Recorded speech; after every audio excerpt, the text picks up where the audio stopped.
السلام عليكم، نتمنى تكونوا بخير وعلى خير. اقتراح هذا النهار ان شاء الله غيكون ماغنوم مالح بحشوه اللي لذيذه بزاف. سمعوا معايا هاد التقرميشه.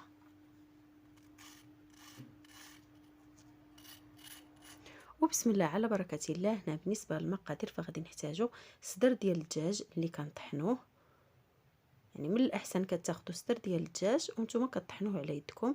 غادي نزيد معاه هنايا تقريبا واحد البطاطا كبيره مسلوقه ومعوكه غير بالفرشيط، يعني كنطحنوها مزيان.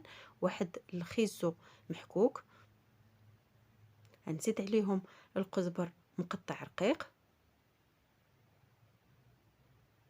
هنا بالنسبه للعطريه فعندي البزار، سكينجبير، مليحه، وعندي البودره ديال الثوم. عندي واحد البصيله صغيره محكوكه،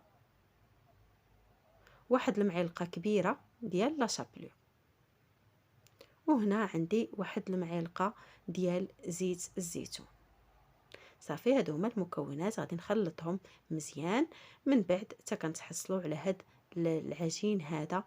على هاد الشكل غادي ناخذوا هاد ليمول هادو ديال السيليكون اللي كنديروا فيهم الكلاص.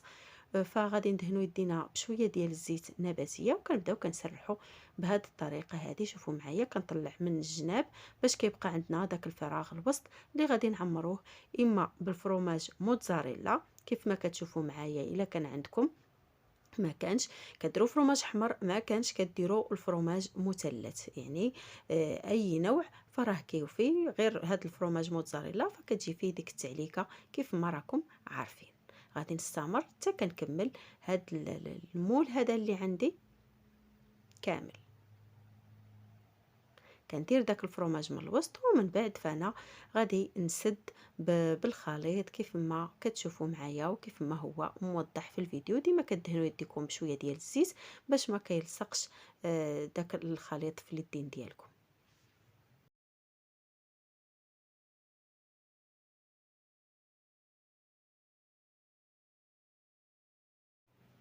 وبعد ما كنكملهم كاملين فكندخلهم للمجمد حتى كيقصاحوا كيجمدوا. بحال الا بغيتوا تحتفظوا بهم فممكن ديروا كميه اللي هي كبيره، كديروها في البلاستيك اولا في شي علبه. ملي كتحتاجوهم فكتجبدوهم بكل سهوله. وهنا ففي واحد الاناء درت البيض، درت معاه الملحه، وعندنا لا شابلور فكنجبدوهم هما قاصحين يعني مجمدين فكيتصاوبوا بكل سهوله. يعني الا ما جمدناهمش ما غاديش يتلبسوا لينا بلا شابلور. كيف ما مجمدين كنديرهم المره الاولى في البيض، كنديرهم في لا شابلور وكنعاود نديرهم في البيض ونعاود نحطهم عاوتاني في لا شابلور باش هكا كتجيني ديك الطبقه المقرمشه، كتكون غليظه وكتجينا مقرمشه. ضروري ما كتعاودوا هاد العمليه 2 مرات على الاقل.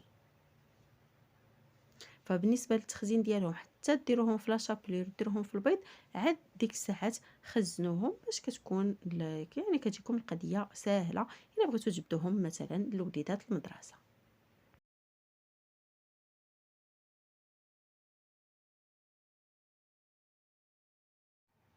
وهنايا سخنت الزيت مزيان، من بعد فكنقص العافيه تكون مهيله وكنديرهم فوق البوطه كيتقلاو من الجوانب كاملين، غير على المهل باش كيطيبوا حتى من الداخل.